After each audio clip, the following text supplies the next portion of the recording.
E outra, Fábio Piperno, outra coisa muito importante.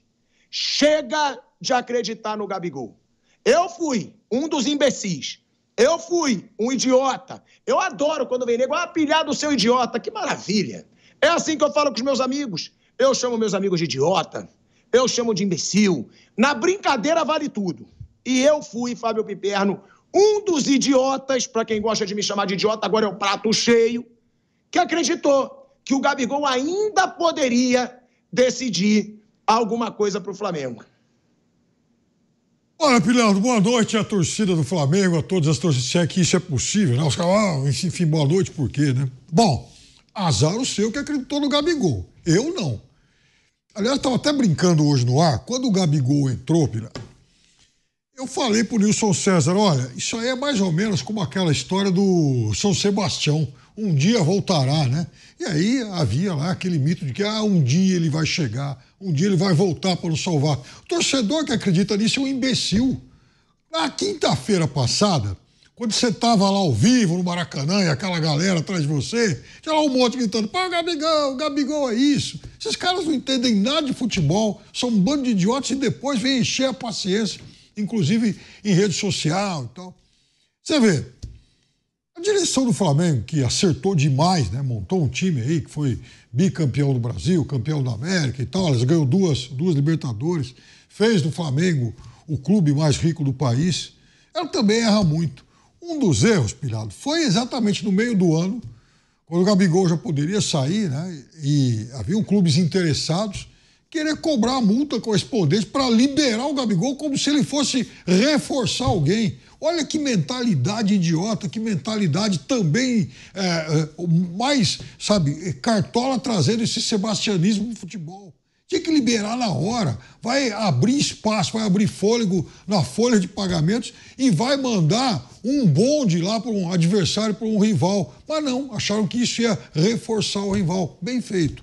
Agora, veja, o Flamengo tem errado muito há muito tempo. Só uma coisa que agora eu estou te vendo aí. E quando você falou do Palestino, a ponta do jogador do Palestino, eu comentei com o Zé aqui do lado, falei, Figueroa, maior dos chilenos, foi jogador que passou pelo Palestino. Ô, seu animal! Logo depois de sair do Internacional. Eu tô falando do Palestino atual. Eu nem sabia atual. que Figueroa grande Dom Elias Figueroa, então jogou demais. Então. Só pra você falar que passou pelo Palestino na década de 80, 70. Não, foi até antes, você tá desatualizado. Foi em 76 e tal. Eu tô falando agora. Agora tu não sabe. Eu garanto que você não sabe. O negócio é o seguinte, o Flamengo, veja como é, assim, parte da crítica também, principalmente parte da crítica rubro-negra, deslumbrada, assim, engoliram a história de que tinha um grande time. Também comentava com o Zé fora do ar. Falei, Zé, desde que o Pedro machucou, o Flamengo não fez um mísero gol em Libertadores. E aí o Flamengo perde os seus 3 atacantes contundidos, né?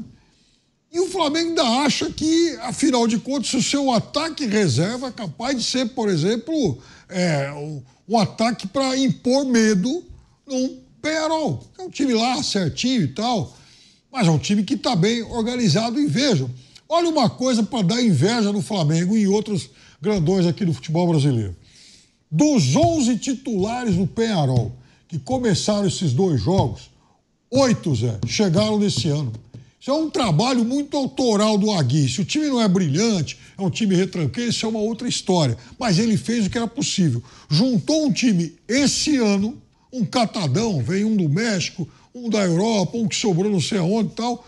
Pegou esses 8 que chegaram, mais o menino Garcia do meio campo. Aliás, se fosse um clube brasileiro, eu contrataria ele. Campeão mundial de júnior ano passado, titular dos 7 jogos da campanha uruguaia, para quem não prestou atenção, o número 14. Então, os 8, mais esse menino 9, e só 2 já estavam no elenco do Peñarol. Ou seja, não dá nem para dizer que era um time organizado, certinho, com força de conjunto. Nem isso. Era um time que treinou bem. Agora, muita gente acreditou, né? Que não, mesmo assim, tá, o Flamengo ainda assim. Eu tenho aqui um idiota que acreditou, Fábio Piperno. Então, então negócio. Com base em que vocês vão acreditar nisso tudo? Piperno, e tem uma outra coisa. Eu vou te dizer com base em que era contra um time ruim, gente. era contra um time ruim. O craque do time do Peñarol foi reserva eterno do Fluminense, que é o Evo sei lá o quê, Evo Fernandes, sei lá o que é. Léo, olha aí que tá o negócio. É o craque do time do Peñarol. O bom de bola desse time agora é o menino, o 14, que não prestaram atenção, campeão mundial de júnior. E uma outra coisa, quer dizer, o Flamengo, ele age como um garoto mimado. Ah, fiquei uns pontinhos atrás do brasileiro, eu vou abrir mão. Palmeiras, no ano passado, chegou a estar 14 pontos atrás do Botafogo. Perdeu a Libertadores e foi lá, ponto a ponto para brigar. E não sei, é óbvio que ele não sabia se teria a chance de alcançar. Mas tem que ter, sabe? Tem que ter esse sangue nas veias, tem que ter essa faca nos dentes para enquanto tiver chance, enquanto tiver vida, você vai atrás. Os meninos mimados, não. Os meninos mimados que perderam jogos, domingo contra o Grêmio eu vou deixar os titulares treinando lá no Rio de Janeiro, vamos jogar com o time reserva. Ora, bolas, o Botafogo que classificou ontem, o Botafogo, no clássico contra o Fluminense no final de semana, vocês sabem quantos jogadores do time titular o Botafogo chegou a utilizar lá contra o Fluminense? 9. Começou com 5, entraram outros 4. E veja, Botafogo teve 9 jogadores em campo no final de semana para buscar a classificação em viagem aqui no Morumbi. Mas o Flamengo não. Deixa o time titular treinando com um auxiliar. Nem com o técnico foi, se quer poupar, tudo Isso bem. É um absurdo. Mas faz aí a cavalaria viajar para Porto Alegre. Olha, rapaziada, sábado e domingo de manhã vocês vão treinar com o técnico principal. Vocês vão ser poupados, mas é o técnico principal que está lá com vocês. Então, agora, isso não é só uma decisão de comissão técnica, não. É uma decisão institucional. Então, como é que você vai abrir mão de um campeonato brasileiro tão candidamente assim? E os erros não aconteceram só hoje. Isso aí aconteceu há muito tempo. Como é que o Flamengo não ganha de nenhum dessa baba que o fora de casa que pegou na Copa Libertadores esse ano? Como é que não faz um gol em Libertadores desde que o Pedro machucou? Então não dá também para jogar tudo no lombo do Tite. É preciso cobrar mais do próprio elenco. E a crítica também precisa acordar que não é a folha de pagamento que determina se o time é bom ou não, se o elenco realmente é galáctico ou não. Quem resolve, quem mostra pra gente isso é o campo. E a realidade dentro de campo não está corroborando esse tipo de adulação que muita gente exerce em relação a esse time que há muito tempo mostra e comprova que não é um super time como se imaginou. Mas, peraí. Pilhador, só um detalhe. Pera lá. O Flamengo fez um monte de contratação, certo? Já tinha um elenco relativamente robusto e parrudo. Você não vai dizer que o elenco do Flamengo é ruim, Piperno. Agora você vai dizer que o time é mal preparado. Você vai dizer que o time é mal qualificado. Que o time é mal treinado. Não é isso. O time é mal preparado fisicamente. E pode ser mal um monte de coisa. Agora não é um super time. É aí que está o negócio. Vamos encarar real. É o time de alguns ótimos jogadores. Como não é um super time, Piperno? Vamos lá. Então, se não é um super time, é porque não sabe contratar. Porque o Botafogo, que gastou como gasta o Flamengo, virou um super time. Vamos lá, Michael, contratado a peso de ouro. Cebolinha, contratado a peso de ouro, aí vai falar, mas ele machucou. Tá bom, mas tá aqui já há 2 anos e não ganhou nada. Tá? Não ganhou nada no ano passado também. Vamos lá, Cebolinha, Pedro, Gabigol, Bruno Henrique, Gerson, Léo Pereira, Léo Ortiz, Fabrício Bruno. Isso não é um super time? O Pedro tá fora. Eu acabei de falar aqui que o Flamengo sem o Pedro mas não tá fazendo gol. Mas quando o Pedro tava, ele foi segundo do grupo na Libertadores, disputando vaga com Palestinos. Já tá uma bosta há muito tempo. Não, mas aí tem um negócio. Sem ele teria sido pior. Opa, sim, sem ele, o Peñarol ganhou. Você não tá entendendo. O que eu tô te dizendo é que o Tite tem um super time na mão há 1 ano. Não é um super time. Eu tô dizendo que não é um super time. E ele nunca fez esse time jogar bem. Nunca ele teve uma grande sequência. O Pedro, realmente, ele tinha lampejos dele. Não porque o Tite era brilhante. O que eu tô te falando é que ele tem, os jogadores que ele tem, há 1 ano, não estou falando só agora que vão falar de lesionado. Gente, Fabrício Bruno, jogador de seleção brasileira. Léo Pereira, já foi pensado para a seleção brasileira. Davi Luiz, Ayrton Lucas, seleção brasileira. Vinha, seleção uruguaia. Varela, seleção uruguaia. Gerson, seleção brasileira. Pulgar, seleção chilena. Léo Ortiz, seleção brasileira. De la Cruz, seleção uruguaia. Arrascaeta, seleção uruguaia. Pedro, seleção brasileira. Gabigol já passou pela seleção brasileira. Cebolinha, seleção brasileira. Bruno Henrique. Luiz Araújo, baita jogador. Agora Alcaraz, Premier League. E ele não joga. Então, vereador, você fala, não tem um super time? Ele tem um super time. Mas ele não sabe fazer esse time jogar. vereador. Oi, Zé. Boa noite. O negócio é o seguinte, eu entendo tudo aquilo que você colocou, que o Viga colocou, e tudo que foi falado do Tite está certo.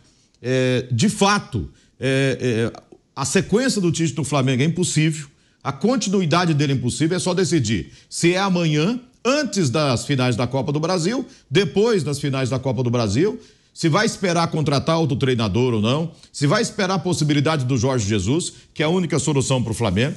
Pode ter outro não paliativo, que vai cair do mesmo jeito daqui a pouco. Porque o buraco é mais embaixo. O Flamengo tem uma série de outros problemas. Vocês falaram de questão física, e tem uma questão física muito mais complicada, viu, Pilhado? Não é só analisar o preparador de momento, porque que A ou B não está bem preparado. É na avaliação na hora de contratar. O De la Cruz, por exemplo, estava acostumado a jogar X número de jogos no River Plate. Não tem condição de jogar no calendário brasileiro esse número de jogos. Por isso, vive se machucando. O Arrascaeta, que voou lá com o Jorge Jesus no ano seguinte, 4, 5 anos se passaram, e ele fisicamente também não consegue entregar mais. Independente do preparador físico, claro. Não consegue mais. O Bruno Henrique. Mas Bruno Henrique de 5 anos Zé, atrás era um. A gente falou de uma diretoria... De 4 anos atrás era outro. A gente falou disso. O problema é que o Flamengo me parece que monta o elenco e gasta esse caminhão de dinheiro sem analisar essas questões também. Se os caras vão aguentar, como a torcida quer, enfrentar Brasileiro, Libertadores, Copa do Brasil, o que mais aparecer, e tentar ganhar tudo. O treinador não resolveu, o Tite não entregou. A expectativa criada era para resolver problemas que os outros não resolveram no pós-Jorge Jesus. E só o Jorge Jesus vai voltar e mostrar se ele mesmo vai poder fazer isso ou não. É a dúvida que a gente tem. Ele precisa voltar para a gente entender se ele vai conseguir resolver essa equação. Se ele também vai repetir o que fez lá atrás. Mas o Flamengo está pecando muito. Planejamento da diretoria do ano passado muito falho e foi um péssimo ano. Esse ano também, erro de diretoria, de comissão técnica, mas não podemos deixar de cobrar. Contra o Peñarol, que não é o mesmo, como você bem colocou, dos anos 80, 70, 60, lá de trás, mas o Flamengo tinha em campo De la Cruz, que custou uma fortuna. Arrascaeta, que é tido como um dos grandes jogadores do futebol brasileiro, o maior meia do Brasil. Gerson, de seleção brasileira. E os caras em campo não resolvem?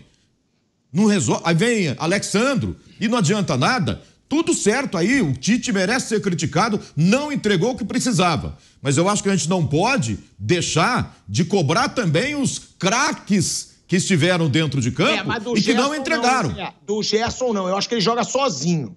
Há um tempo já. Eu tô citando, assim, para aumentar o número de jogadores de alto nível. É que eu falei o que você tá falando. Eu acho que o Flamengo é refém de jogador.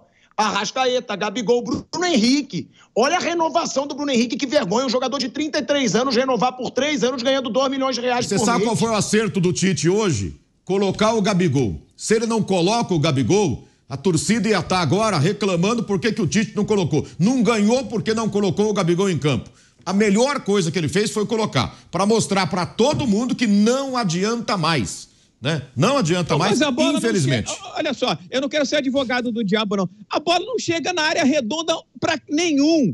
Não é pro Bruno Henrique, não é pro Gabigol, não é pro Rodrigo Viga, não é pro Pilhado, não é pro Zé Manuel, não é pro Pipiano. O time é mal preparado, gente. O time é mal qualificado, o time é mal treinado. Se é que é treinado sempre e em todas as sessões pelo técnico Tite. Você não vê uma jogada, você não vê um lance ensaiado, você não vê uma aproximação. É sempre aquele esquema posicional. Sabe por que eu nunca acreditei na classificação, Zé Manuel? Pipiano e Pilhado. Nunca acreditei na classificação. Falei isso pro meu filho, tá aqui chorando, tá sofrendo, tem os amigos dele. Falei isso no trabalho, falei pra um monte de gente que me parou na rua e perguntou, e aí, o que vai dar? Eu falei, vai dar M. Mas que isso? Vai dar M. Sabe por que vai dar ênfase? Porque o Flamengo vai precisar fazer um jogo que não fez na temporada de 2024. Pega desde o estadual até agora, quando que o Flamengo se impôs, criou chances, oportunidades diante de um adversário fora de casa, numa competição continental. Viga, mas me fala, o Flamengo merecia chegar à semifinal? O Flamengo merecia? Não merecia. Primeira fase, a fase do grupo foi péssima. Num grupo, ele terminou em segundo, atrás do Bolívar, num grupo fraco de Palestino, de Milionários. O Flamengo só ganhou em casa, não ganhou um jogo fora de casa. Nas oitavas, quase foi eliminado pelo Bolívar. Foi péssimo. E agora pro Peñarol também. Não merecia mesmo. Zé, você é testemunha do que eu venho dizendo aqui há muito tempo. O torcedor do Flamengo, se prepare, porque o pior está por vir. Todo time esse ano que encarou o Flamengo achou que poderia vencer. Do pior ao melhor, do excepcional ao bagaço, ao baba do cachorro cansado. Não teve uma vitória tranquila, aliviante, relaxante, que deu prazer ao torcedor do Flamengo, assim, porra, tem um time campeão na mão. Se jogar assim, vamos ganhar tudo. Não teve um jogo assim do Flamengo na temporada 2024. Então, perdão, por que eu acreditava que o Flamengo ia ser eliminado hoje? E não tinha a menor dúvida. E eu dizia pro meu filho, se eu tivesse 10 fichas, eram 9 no Peñarol e 1 no Flamengo, porque o Flamengo tinha que fazer um jogo que não fez em 2024. Segundo, tinha que impor uma intensidade para jogar na casa de um adversário que ganhou de todo mundo a Libertadores da América, que o Flamengo não tem. E aí quem faz o planejamento físico e médico é a comissão técnica do Tite. Você não pode pedir também só para o dirigente. Os dirigentes do Flamengo fizeram um monte de excremento, fizeram um monte de besteira. Mas você não pode pedir para a diretoria do Flamengo e falar assim, ó, prepara desse jeito, bota nesse jogo e poupa naquele, bota para correr, bota para aquecer. Não, quem faz isso é a comissão técnica do professor, do gênio Tite, do Adenor Bach, que foi defendido por uns e outros por muito tempo, inclusive aqui na Jovem Pan, e a gente vem dizendo. Ele manteve o padrão dele. Qual é o padrão? Eliminação nas quartas. Quartas da Libertadores hoje, quartas da última Copa do Mundo e quartas da penúltima Copa do Mundo. Ou você não lembra da Bélgica, ou você não lembra da Croácia. Está mais recente agora o Peñarol. Então o Flamengo tinha que fazer um jogo que não fez em 2024, tinha que jogar com uma intensidade que não tem, porque a gente vem dizendo aqui no microfone da Jovem Pan, existe um problema médico de preparação física, qualquer porcaria do gênero, porque não é normal 5, 6, 7 jogadores se arrebentarem. Um operado, outro no departamento médico, outro só volta em 2025. Palmeiras voa muito mais do que o Flamengo. Botafogo voa muito mais do que o Flamengo. E ali o top 5 do Campeonato Brasileiro jogou muito mais vezes que o Flamengo, Zé Manuel. Não se deixe iludir pelas meias verdades. O trabalho do Tite é horroroso. A cobrança que eu fiz aos jogadores do Flamengo e a direção, você acha que são incorretas? Você acha que as cobranças que eu fiz para a diretoria não avaliar direito algumas contratações? Ou pelo menos quando contratou já saber que o cara vai entregar número X de jogos? Você acha que foram incorretas as cobranças? Não é o cara que pede, eu quero jogador desse jeito, dessa forma, dessa característica. Eu acho que não existe só um culpado. Num fracasso desse tamanho, não pode ter um culpado só. Não tem como. Tem vários culpados, Emanuel. Mas o grande culpado é o Tite. O grande culpado é o Tite. Calma, Vita. Os grandes culpados eu acho Landim e Marcos Braz. Primeiro, porque foram eles que contrataram o Tite. Foram eles que ignoraram o Jorge Jesus. E aí eu adoro, porque o chat vai à loucura e vai me chamar de viúva. Claro que eu sou viúva. É óbvio que eu sou viúva do Jorge Jesus. Sabe aquela viúva de chorar todo dia com aquelas roupinhas pretas? Não faça isso. Eu não sei como é que é o nome, sabe? Aquelas roupinhas pretas que você vê nos filmes, a viúva no enterro. Vou encomendar um fado pra você, então. Por quê? Vocês querem que eu goste de ver a bosta do Flamengo do Tite? Agora, quem deixou de contratar o Jorge Jesus livrinho no mercado foi Rodolfo Landim e Marcos Braz. Eles que estão fazendo de tudo agora para serem eleitos. Tudo! E é bom o torcedor abrir o olho para isso. Para isso. Porque olha o lixo de ano de novo.